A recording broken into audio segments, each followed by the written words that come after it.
My name is Adam West, a man who has spent his life mastering the art of strategy. As a top-tier attorney specializing in corporate law, I've built my career on dissecting lies, uncovering fraud, and navigating the complex labyrinth of negotiations. Every decision I make is carefully calculated, every move deliberate. But in all my years of practice, I never thought I'd find myself in a game of strategy that would hit too close to home. I married Emily 10 years ago. She was everything one could hope for: beautiful, poised, and intelligent. She had that rare ability to light up a room with nothing more than a smile, to captivate an audience with a few words. Her charm was unmatched, and it was no surprise that people were drawn to her. I was no exception. From the moment we met, there was a connection, something magnetic. Her wit, her elegance, the way she made every day feel like an adventure. Emily was the woman I thought I would spend the rest of my life with. Together, we presented the image of a perfect couple, one of those power duos everyone admired from afar. We were always the subject of conversation at galas, with people toasting to our success. At neighborhood barbecues, we were the couple everyone envied. People spoke of our seemingly seamless partnership, of how we had everything figured out. But, as I quickly learned, what seems perfect on the outside can often hide a world of complexities. Emily, much like myself, was driven. However, her ambitions were rooted in a world that was far more social than professional. While I immersed myself in the world of legal battles, corporate negotiations, and courtroom drama, Emily thrived in the social scene.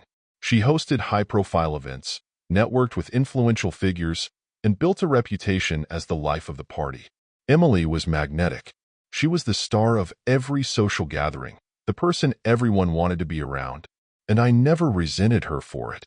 I believed it was what made us a balanced pair.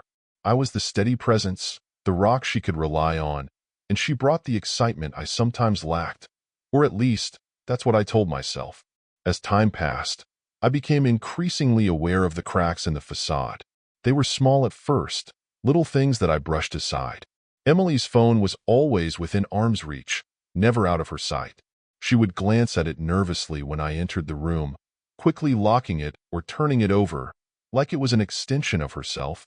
I noticed how she would become more distracted during our conversations, offering only vague responses to my questions. If I asked her about her day, she would respond with a polite, "Oh, nothing much," brushing off any deeper conversation with comments about being stressed or busy. I didn't pay much attention to these signs.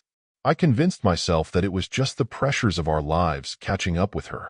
After all, we both had demanding careers, and I told myself that this distance was just temporary, a passing phase. I was wrong. One night, we hosted a fundraiser at our home.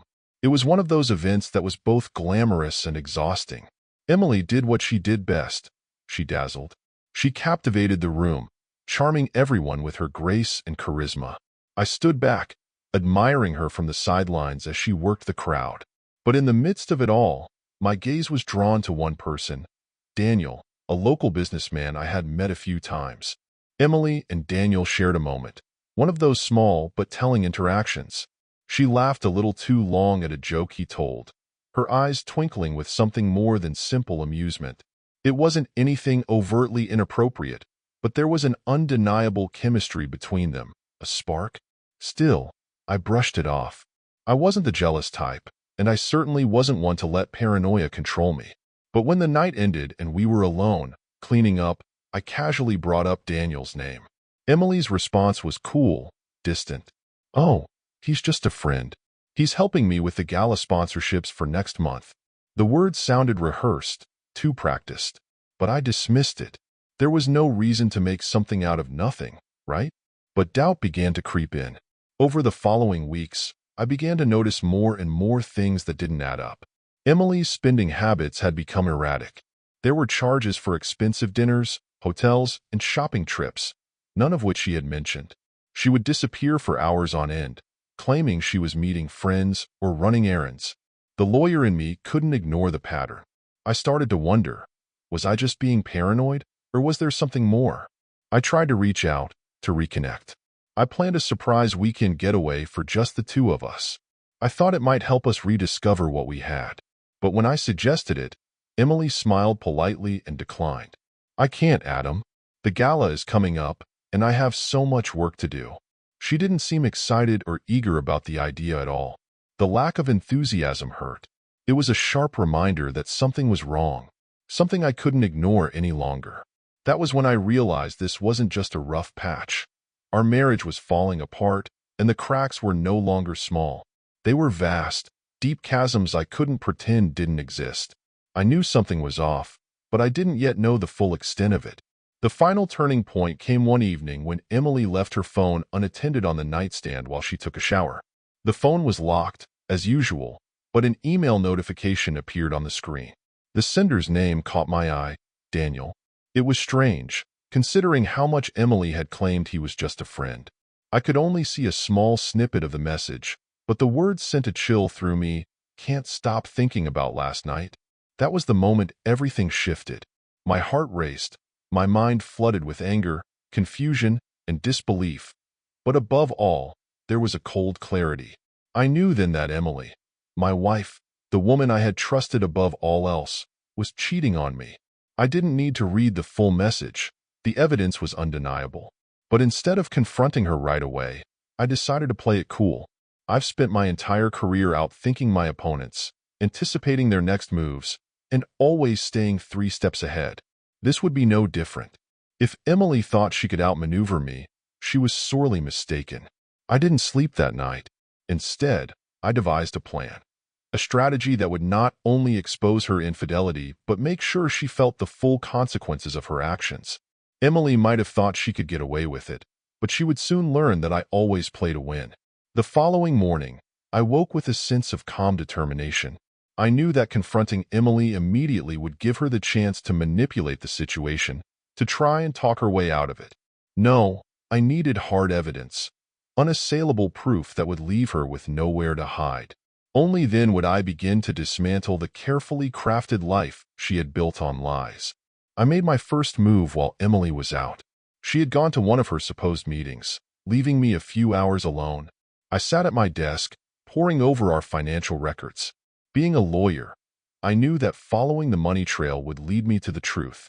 It didn't take long to find discrepancies. Dinners at expensive restaurants, stays at hotels I had never visited, and luxury gifts that were never meant for me. It was all too easy, and I wondered how Emily could have been so careless. But that was her first mistake. The next move was far more invasive. That night, after Emily fell asleep, I accessed her phone. I had memorized the unlock pattern months ago, watching as she opened it without thinking. It took mere seconds to break in. What I found confirmed everything I feared, and more. The texts between Emily and Daniel were a damning trail of infidelity. Explicit messages, plans for secret rendezvous, and mocking remarks about me. Each message I read felt like a stab to the heart, but I kept going. This was my strategy, and I would see it through. I didn't stop there. Emily had been siphoning money from our joint accounts, funneling it to fund lavish trips, gifts for Daniel, and whatever else they had been indulging in. The audacity of it was staggering, but I wasn't done. I forwarded all the evidence, texts, financial records, photos, to a secure email account.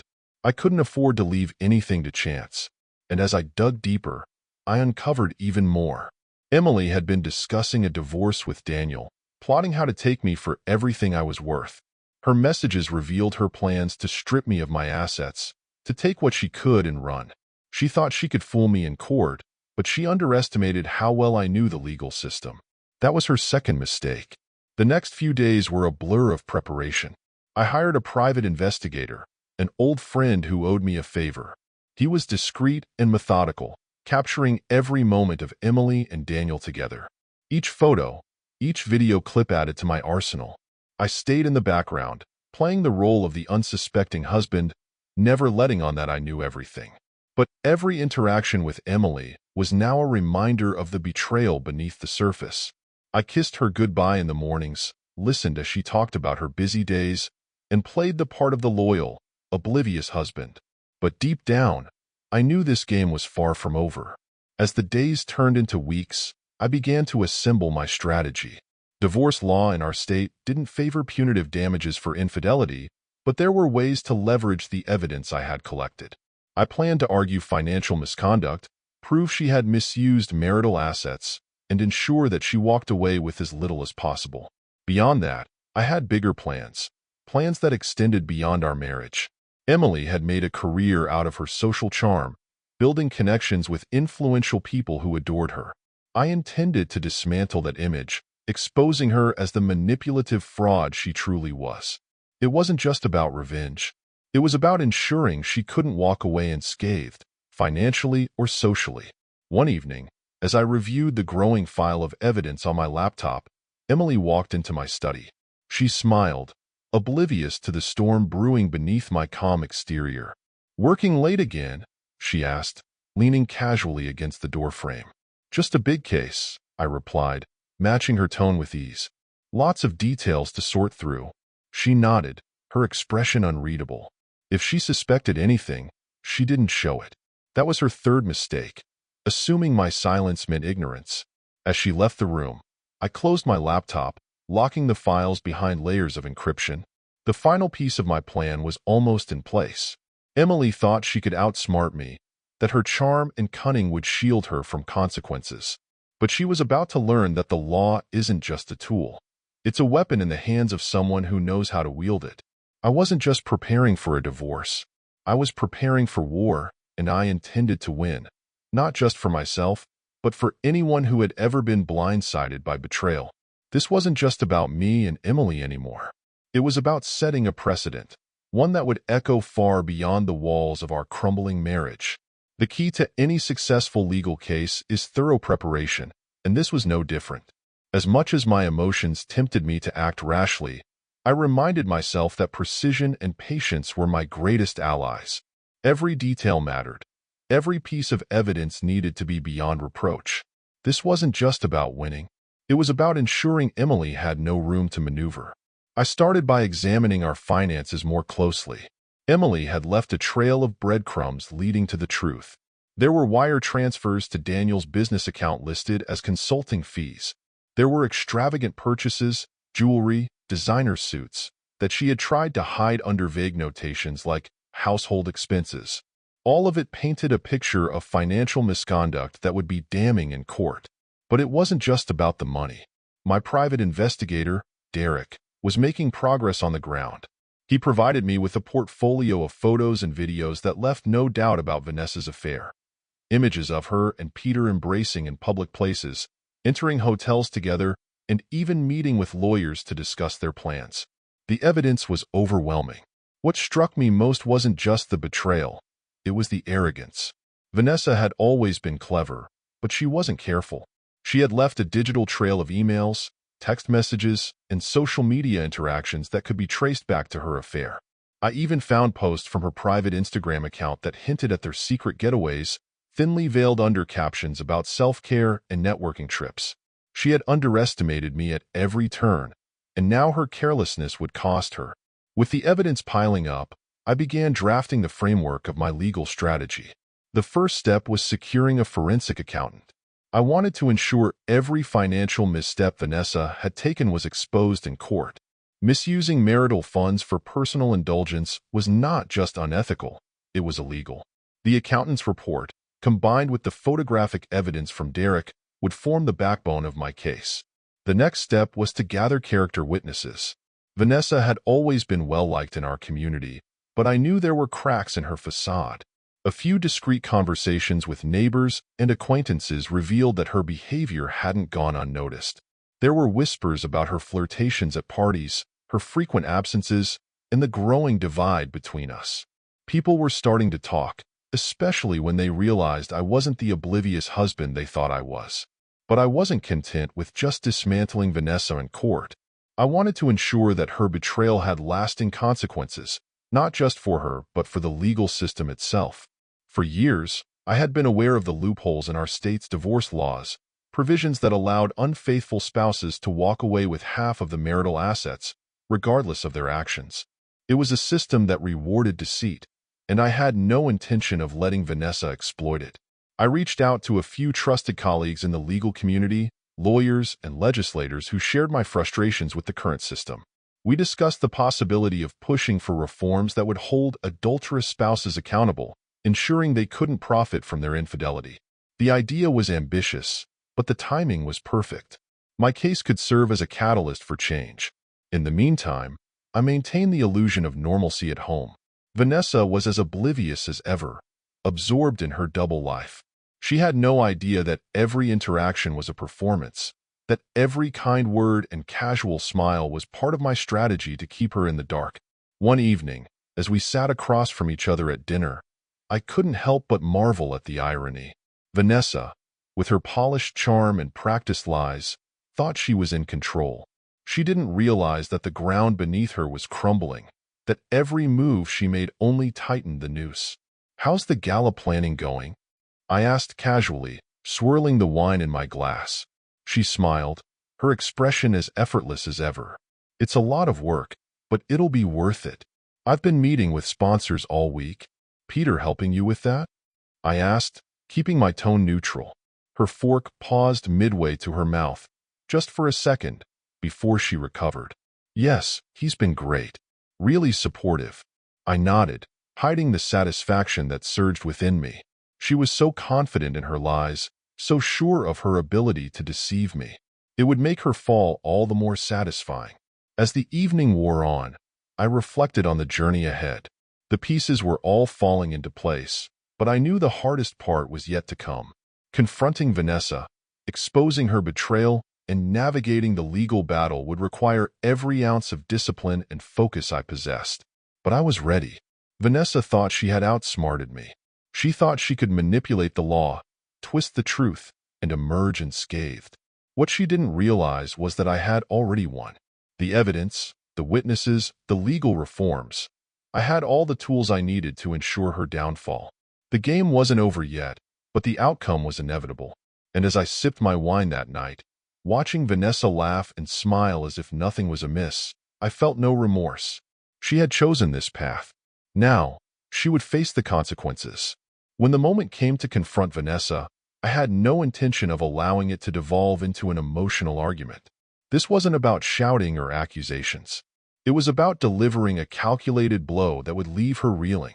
After weeks of preparation, I was ready to reveal my hand and ensure that Vanessa understood just how badly she had underestimated me.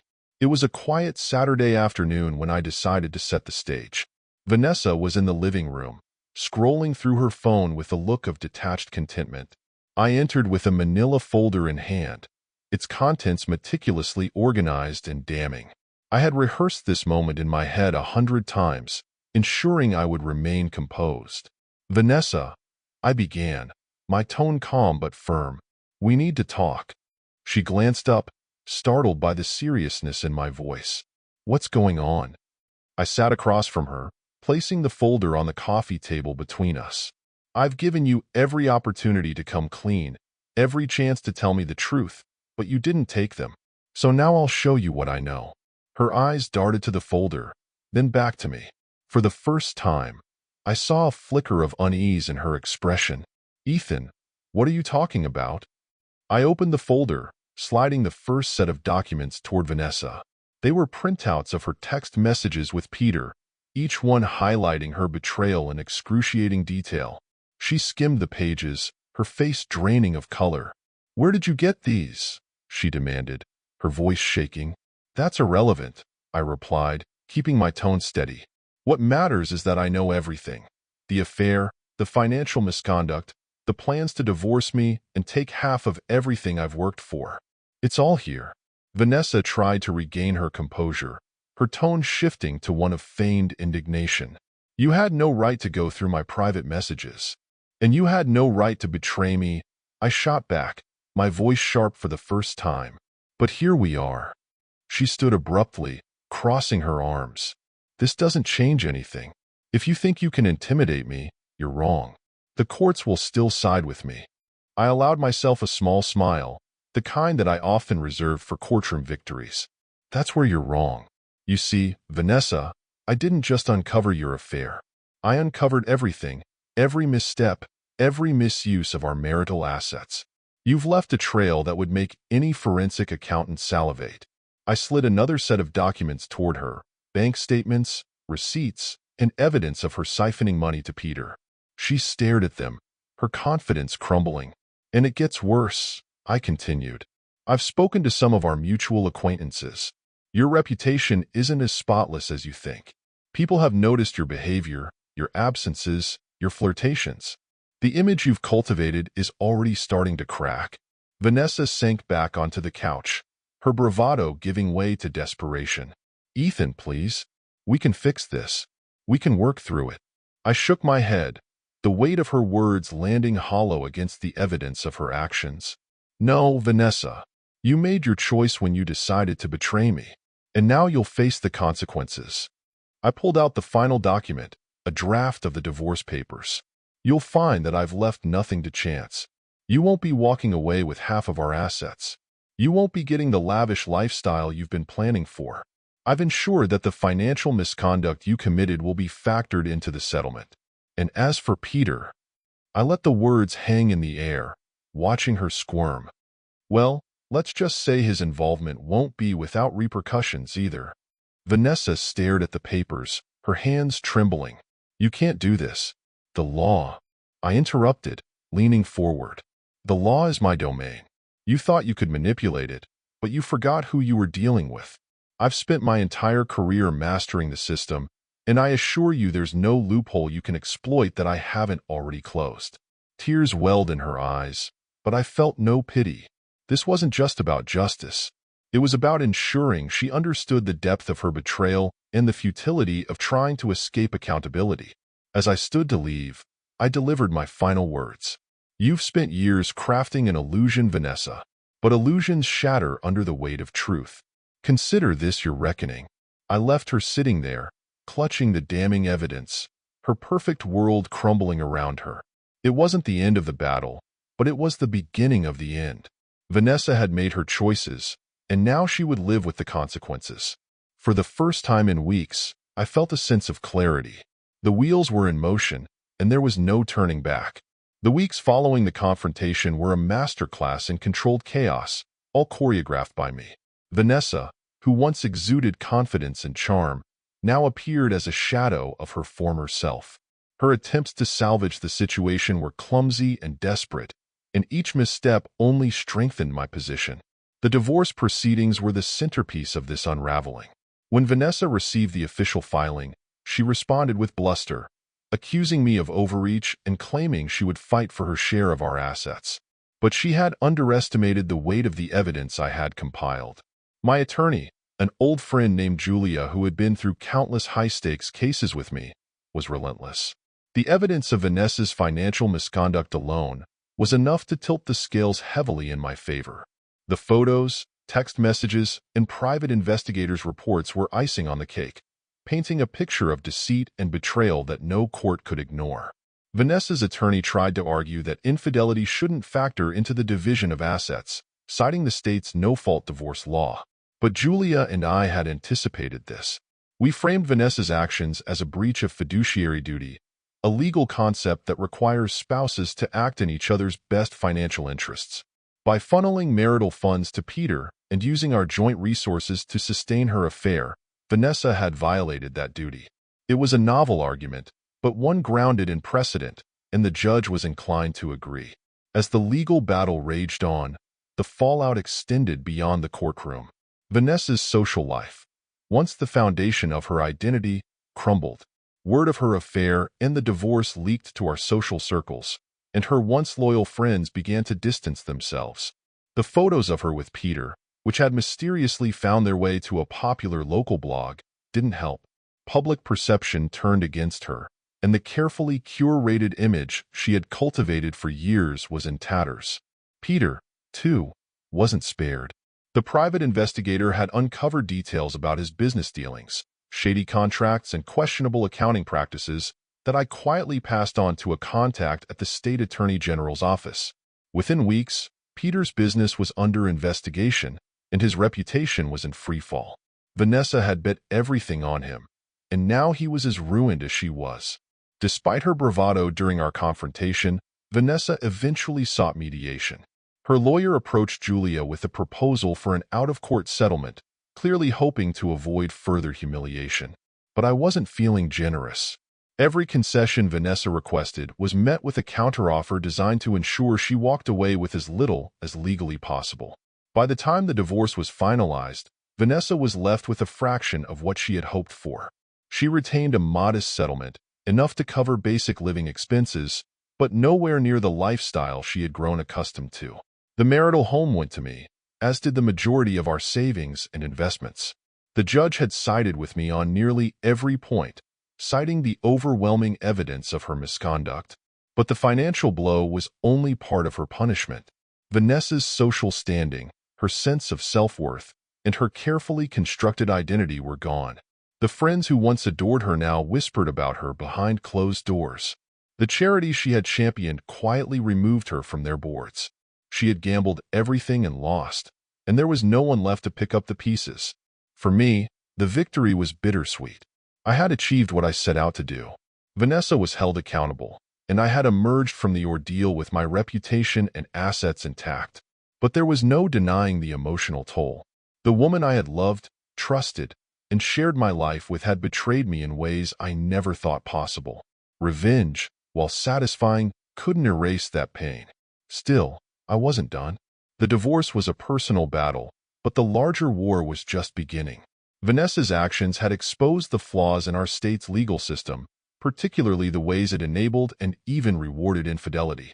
I intended to change that, not just for myself, but for everyone who had been in my position. With the divorce finalized, I turned my attention to the legislative reform I had been quietly planning. Using my connections in the legal community, I drafted a proposal to amend the state's divorce laws, introducing provisions that would penalize financial misconduct in cases of infidelity. The proposal included measures to ensure that cheating spouses couldn't profit from their actions, making them liable for damages if their misconduct was proven. The idea gained traction quickly. I reached out to sympathetic legislators, many of whom had their own grievances with the current system. Media outlets picked up the story, framing it as a push for accountability in marriage. Public support grew, and soon the proposal had gained significant attention. Word of my efforts spread, and I knew that it was only a matter of time before the law changed. Vanessa may have lost, but I had found a new mission, one that would ensure her betrayal wouldn't just be a personal wound but a catalyst for broader societal change. With polls showing widespread approval for the proposed changes, the campaign gained momentum, and I became something of a reluctant public figure. Interviews and speaking engagements thrust me into the spotlight, and while I had never sought fame, I recognized the importance of using my platform to advocate for change.